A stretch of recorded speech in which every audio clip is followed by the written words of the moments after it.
Hi friends, this is Sonia Dabas. Welcome back to our channel being a teacher. कैसे हैं आप सभी? आज एक बार फिर आपके सामने हूँ एक नए टॉपिक के साथ जिसका नाम है एनालिसिस एंड सिंथेसिस मेथड। बहुत इंपॉर्टेंट टॉपिक है। लास्ट ईयर के कभी पेपर उठा के देखेंगे तो आपको मिलेगा कि हर एक पेपर में 1 से 2 क्वेश्चन यहाँ से पूछा गया है। तो ऐसा क्या है एनालिसिस और सिंथेसिस मेथड में जिससे बहुत सारे क्वेश्चंस गलत होते हैं? किन वजहों से वो क्वेश्चंस हमारे गलत होते हैं, आज वो चीज़ें देखते हैं और कोशिश करते हैं कि आगे जो भी हमारे क्वेश्चंस होंगे वो हमेशा ठीक होंगे। जिस तरीके से मैंने आज आपका एनालिसिस और सिंथेसिस मेथड लिखा है, एक डिफरेंस के तरीके से मैं आपको समझाऊंगी कि दोनों में क्या अंतर है। उसे आप बड़े ध्यान से इसके नोट्स बनाइएगा और इसे समझने की कोशिश कीजिएगा। आई एम श्योर कि आगे से आपके क्वेश्चन इस मेथड से कभी गलत नहीं होंगे। तो देखिए, एनालिसिस मेथड यानी कि विश्लेषण विधि, नाम से ही पता लग रहा है किसी चीज़ को एनालाइज करना। आप देखेंगे कि अपने डेली रूटीन में हम इस वर्ड का यूज़ बहुत बार करते हैं। बहुत बार डेली रूटीन में आता है कि इस चीज़ का एनालाइज कर रहे हैं या उस चीज़ का एनालाइज हुआ है। तो ये एनालाइज है क्या? किसी भी चीज़ को टुकड़ों में बांटकर पढ़ना या टुकड़ों में बांटकर किसी चीज़ के बारे में लर्निंग करना, वो क्या है? हमारा एनालिसिस है। जो कि सिंथेसिस है वो एनालिसिस का बिल्कुल अपोजिट है। तो सबसे पहले तो ध्यान रखिए कि जो एनालिसिस मेथड है और सिंथेसिस मेथड है, ये एक दूसरे के बिल्कुल अपोजिट होते हैं, एक दूसरे के विपरीत हैं। एनालिसिस मेथड को हिंदी में कहते हैं विश्लेषण विधि, सिंथेसिस मेथड को कहते हैं संश्लेषण विधि। एनालिसिस मेथड मतलब कि किसी भी चीज़ को टुकड़ों में बांटकर पढ़ना। सिंथेसिस मेथड का मतलब पार्ट टू होल चलना, यानी कि पूरे सारांश को पढ़ना। एनालिसिस मेथड के बगैर सिंथेसिस मेथड पॉसिबल नहीं हो सकता। जब तक हम किसी चीज़ के बारे में एनालाइज नहीं करेंगे तब तक हम उस बारे में सिंथेसिस नहीं कर सकते। सिंथेसिस है वो हमेशा रिजल्ट को शो करता है। किसी भी चीज़ का, किसी भी लर्निंग का, किसी भी रिसर्च का क्या कंक्लूजन निकलेगा, क्या उसका रिजल्ट निकलेगा, वही हमारा क्या है? सिंथेसिस मेथड है। जबकि एनालिसिस क्या है? किसी भी चीज़ को छोटे छोटे भागों में बांटकर पढ़ना। तो सबसे पहली चीज़ तो ये क्लियर हुई कि एनालिसिस मेथड के बगैर सिंथेसिस मेथड पॉसिबल है ही नहीं। ये छोटे छोटे भागों में बांटकर उस चीज़ के बारे में पढ़ना है और ये जो उसका रिजल्ट निकला है वो हमारा होगा सिंथेसिस मेथड, यानी कि ये रिजल्ट से रिलेटेड है, कंक्लूजन से रिलेटेड है। अब इसके पार्ट देखते हैं। सबसे पहले है होल टू पार्ट, संपूर्ण से अंश। अभी मैंने आपको बताया था कि छोटे छोटे भागों में इसको हम बांटकर पढ़ते हैं। तो जो ऑप्शन आते हैं पेपर में वो इस तरीके के आते हैं कि ये होल टू पार्ट है या पार्ट टू होल है। तो इस चीज़ में कंफ्यूज नहीं होना है। जो एनालिसिस मेथड है वो होल टू पार्ट होता है, यानी पूरे सारांश से छोटे छोटे भागों में बांटकर उस चीज़ को पढ़ना। जबकि सिंथेसिस क्या है? पार्ट टू होल, यानी कि अंश से संपूर्णता की ओर। अगला इसका पॉइंट है अननोन टू नोन, अज्ञात से ज्ञात। ये हमेशा अननोन टू नोन चलता है, जबकि सिंथेसिस मेथड हमेशा नोन टू अननोन होता है। इसे ठीक कर लीजिएगा, नोन टू अननोन, यानी कि ज्ञात से अज्ञात।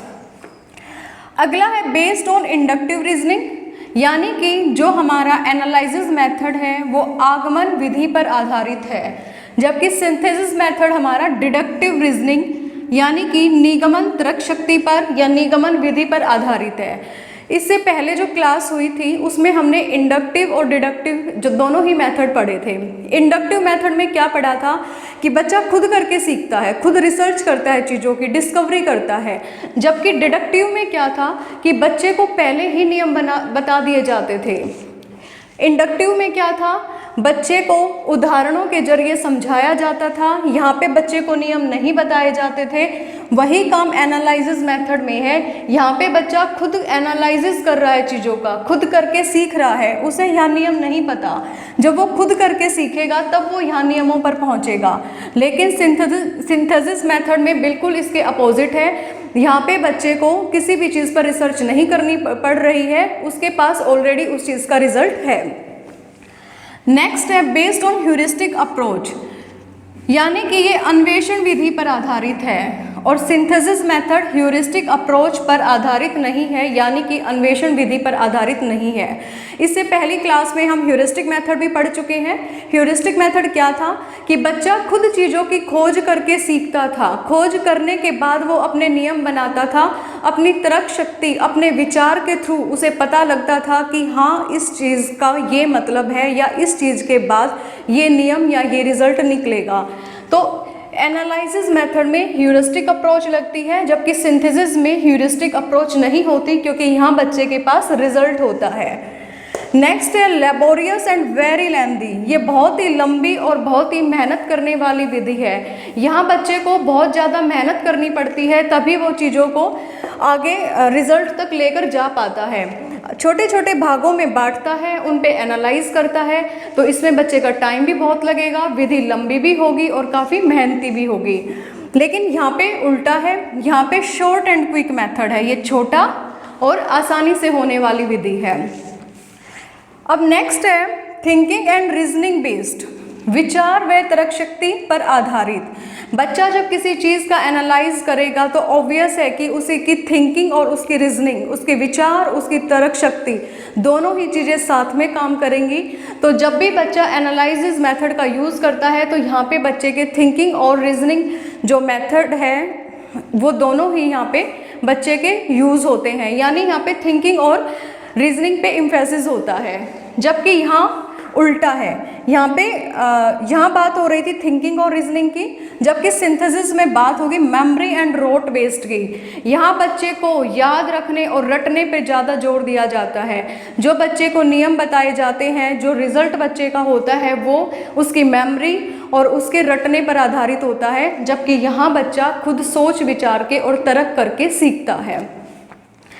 नेक्स्ट है परमानेंट लर्निंग, यानी कि स्थायी अधिगम, जबकि सिंथेसिस इसका उल्टा है। यहाँ पे परमानेंट लर्निंग नहीं होती, यहाँ पे जो अधिगम होगा वो क्या होगा, अस्थायी अधिगम होगा।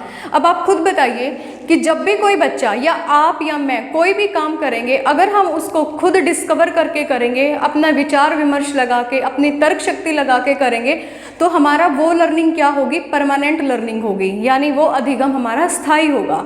लेकिन एक हमें चीज़ बनी बनाई मिल रही है, उस पर हमने कोशिश ही नहीं करी कुछ करने की, तो ऐसा जो लर्निंग होगी, ऐसा जो अधिगम होगा वो कभी भी परमानेंट नहीं हो सकती। कुछ टाइम पीरियड बाद बच्चा उस चीज़ को भूलने लग जाता है। नेक्स्ट है subject matter become solid and durable. वही बात है, विषय ठोस व टिकाऊ। एक चीज़ को खुद करके देखेंगे तो वो चीज़ काफ़ी लंबे समय तक चलती है, टिकाऊ होती है, जबकि सिंथेसिस मेथड में ऐसा नहीं होता। कोई भी विषय है वो ज़्यादा ड्यूरेबल नहीं होता है, ठोस व टिकाऊ नहीं होता ज़्यादा टाइम तक, क्योंकि यहाँ पे हम उस चीज़ पे एनालाइज करके नहीं पढ़ रहे हैं। Next discovery of something new, और यहाँ पे है सिंथेसिस में doesn't let discovery of something new. बच्चा एनालिसिस मेथड में किसी भी नए विषय को खोज करके करता है, जबकि यहाँ पर बच्चा किसी भी नई चीज़ व विषय की खोज नहीं कर रहा है। कारण क्या है, क्योंकि यहाँ पे बच्चा अपनी रीजनिंग, अपनी थिंकिंग के द्वारा उस चीज़ को छोटे छोटे भागों में बांटकर पढ़ रहा है, और यहाँ पे जो बच्चा है सिर्फ रिजल्ट पर फोकस कर रहा है। तो यहाँ पर एनालिसिस मेथड में एक तरह से हमारा डिस्कवरी मेथड भी यूज़ होता है, जबकि यहाँ पे डिस्कवरी मेथड यूज़ नहीं होता है। तो देखिए ये हमारा डिफरेंस था एनालिसिस मेथड और सिंथेसिस मेथड में। एक तरीके से आप कह सकते हैं कि जो हमने अपना इंडक्टिव और डिडक्टिव मेथड पढ़ा है, कुछ कुछ चीज़ें सेम है, तो कंफ्यूज इसमें नहीं होना है। बहुत ही आसान मेथड था, और मुझे नहीं लगता कि जो आज मैंने आपको करवाया है इससे बाहर आपका कोई क्वेश्चन आएगा। तो इसके अच्छे से आप नोट्स प्रिपेयर कर लीजिए। कोई डाउट हो आपको तो कमेंट सेक्शन में मेरे से डाउट पूछ सकते हैं। वीडियो अगर आपको पसंद आई है तो चैनल को सब्सक्राइब कीजिए, ताकि जो आगे वीडियोज़ में डालूँ उसका नोटिफिकेशन आप तक पहुँच जाए। Thank you, have a nice day.